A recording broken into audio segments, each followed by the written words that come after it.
My dear children, आज हम लोग बात करने जा रहे हैं हिंदी बुक में गंगा स्तुति। आज का शीर्षक है गंगा स्तुति। क्या है? गंगा स्तुति। गंगा स्तुति मतलब गंगा का वंदना करना, गंगा का वंदना करना। गंगा का। और इसका लेखक कौन है? विद्यापति। ये लेखिका है ना जी? हाँ सर। इसका लेखिका कौन है? विद्यापति। और विद्यापति कहाँ की रहने वाली थी? मिथिलांचल। कहाँ से? मिथिलांचल। मिथिलांचल से थी। और वो जो है कि मिथिलांचल, जो मिथिला की भाषा है वह बहुत प्यारी है और वहाँ का भोजन भी बहुत प्यारे होते हैं। और वहाँ जो लोग जाते हैं और वहाँ जो जिसका रिश्तेदारी है वहाँ पर जाइएगा तो अनेक प्रकार के व्यंजन आपको खाने के लिए वहाँ पर मिलेंगे। और बिना स्पाइसी, बिना मसाले, बिना जंक फूड का, और बहुत ही बढ़िया भोजन वहाँ के लोग करते हैं। और वहाँ के लोगों का विचार और वहाँ के लोगों का जो बोली है वह बहुत ही प्यारी है, बहुत ही प्यारी। इतना कि जिसका कोई हद नहीं लगेगा। गाली भी दे दिया तो लगेगा ठीक ठाक है, कहीं कोई दिक्कत नहीं है, इस तरह के वहाँ। और विद्यापति भी वहीं से संबंधित है, वहीं उनका घर है।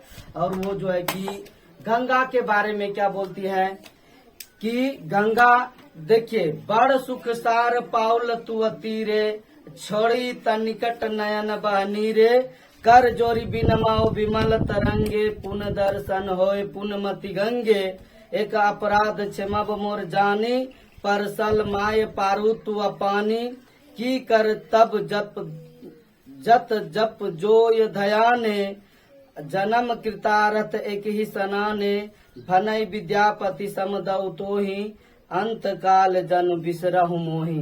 ये विद्यापति क्या कर रही हैं? देखिए कि गंगा के किनारे अगर आप लोगों को भी ऐसा मौका लगे गंगा किनारे जाने का, तो आप गंगा किनारे जा करके जो है कि बैठ करके 1 घंटा 2 घंटा एकदम शांत मुद्रा हो करके उसके बारे में जितना सोच सकते हैं सोचिए, उतना कम पड़ जाएगा।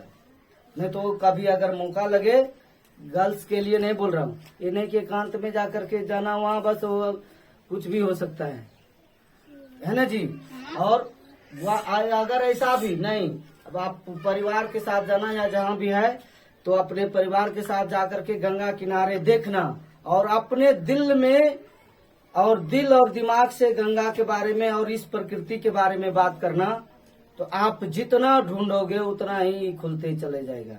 तो विद्यापति क्या कहती है कि बड़ सुखसार पाउल तु तीरे, कि हे माँ गंगे, हाथ जोड़ करके गंगे को कहती है, हे माँ गंगे, आपके किनारे आने के बाद दुनिया का सभी सुखों का अनुभव होती है। जितना इस दुनिया में सुख है, सारे सुख जो है कि क्या है, फेल है। आपके सामने बहुत ही सुख की प्राप्ति होती है आपके किनारे आने के बाद। और छड़ी तनिकट नयन बहनी रे, और आपको छोड़ करके जो मैं आप जा रही हूँ या जाती हूँ, तो ऐसा नहीं लगता है कि मैं छोड़ के जाऊं, लगता है कि सारे दिन और पूरा जिंदगी आपके किनारे ही बैठी रहूं। और जो है कि छोड़ करके जाने से अगर मन में भी ख्याल आ रहा है कि मुझे अब गंगा के किनारे से जाना है, तो आंखों से अश्रु की धारा बहने लगती है। अर्थात ये दिल भी रोता है, दिमाग भी रोता है, और उसके दिल और दिमाग रोने से आंसू की धारा आंखों से बहती है। You are understand? Yes sir. और विद्यापति साधारण नहीं थे। और वो जो है कि आज के डेट में भी ये देखा जाएगा कि बाबा भोलेनाथ का जो है कि जो पूजा होती है, पूजा शादी विवाह होते हैं जी, हर साल महाशिवरात्रि होती है ना।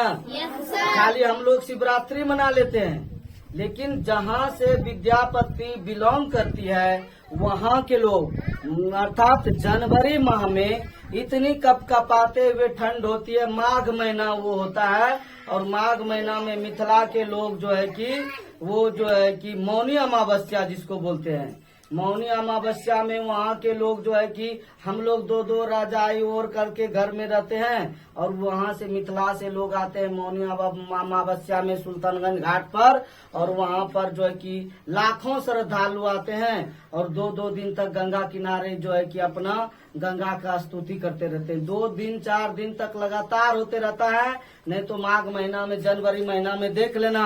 और सरस्वती पूजा के लगभग वो जल उठा करके जो है कि कांवर लेकर के लगन लेके जाते हैं बाबा भोलेनाथ का। क्या लेके जाते हैं? लगन लेकर। हम लोग के में भी शादी ब्याह होता है तो लगन होता है जी। ऐसा गाना भी है, लगनी चिड़ैया लगन लेने जा रही है ना। तो बाबा भोलेनाथ का भी लगन लेके जाते हैं वे लोग, मिथिला के लोग। और बाबा सरस्वती पूजा के दिन उसको लगन, बाबा भोलेनाथ का लगन चढ़ाया जाता है। उसको जलाभिषेक करके लगन चढ़ाते हैं। फिर उस दिन से जो हमारे शादी विवाह में रस्म होती है उसका रस्म हो करके महाशिवरात्रि के दिन उनका जो है कि विधि के अनुसार उनका जो है कि क्या होता है, शादी विवाह होती है बाबा भोलेनाथ का महाशिवरात्रि के दिन। तो गंगा स्तुति ये जो है कि उन्हीं का जो है कि परंपरा चल रहा है। ये विद्यापति की कहते हैं कि बड़ सुख सार पाउल तुवती रे, अछाड़ी तनिकट नयन बहनी रे, कर जोरी बिन माओ विमल तरंगे, पुण्य दर्शन होए पुण्यमती गंगे।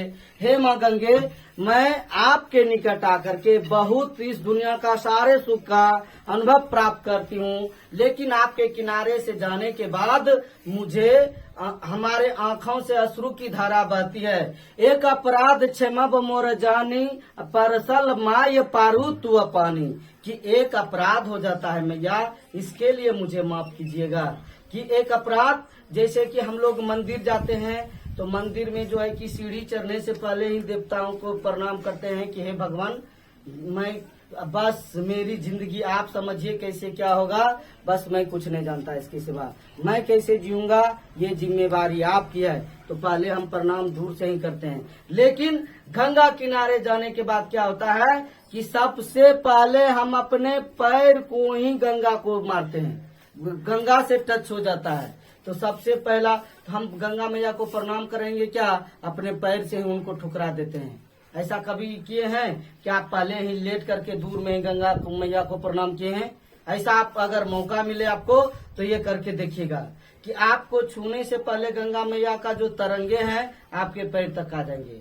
ऐसा करके देखिएगा, मैं आपको बोलता हूँ करके देखने के लिए। अगर पहले ही अगर कर लेते हैं तो बहुत अच्छी बात है कि आपके पैर के जल जो है कि गंगा का जल स्पर्श ना हो, आप दूर से ही प्रणाम। लोग पानी में जो है कि घुस जाते हैं भर जांग में, तब गंगा मैया को प्रणाम करते हैं।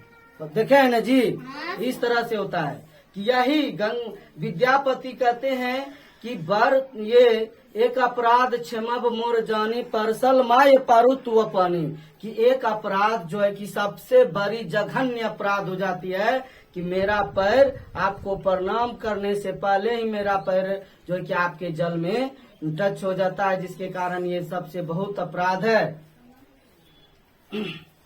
कि और जब विद्यापति जी का जब ये इस तरह से हुआ तो विद्यापति अपने ये गंगा माँ की जो है कि क्या हो गई, ये बेटी की तरह हो गई। जब विद्यापति का अंतिम समय आया तो अंतिम समय में आने के बाद गंगा में ऐसी तरंग आई, ऐसी लहर आई कि विद्यापति को अपने साथ लेकर के ही गंगा मैया चले गई। तब से पता चला कि ये विद्यापति जो है गंगा माँ की ही बेटी है, जो कि उसके अंतिम समय में उसको अपने आगोश में लेकर के अपने तरंग के साथ, किसी को पता भी नहीं चला, और वो गंगा मैया अपने साथ लेकर के चली गई। आज का कहानी यहीं तक। जय हिंद।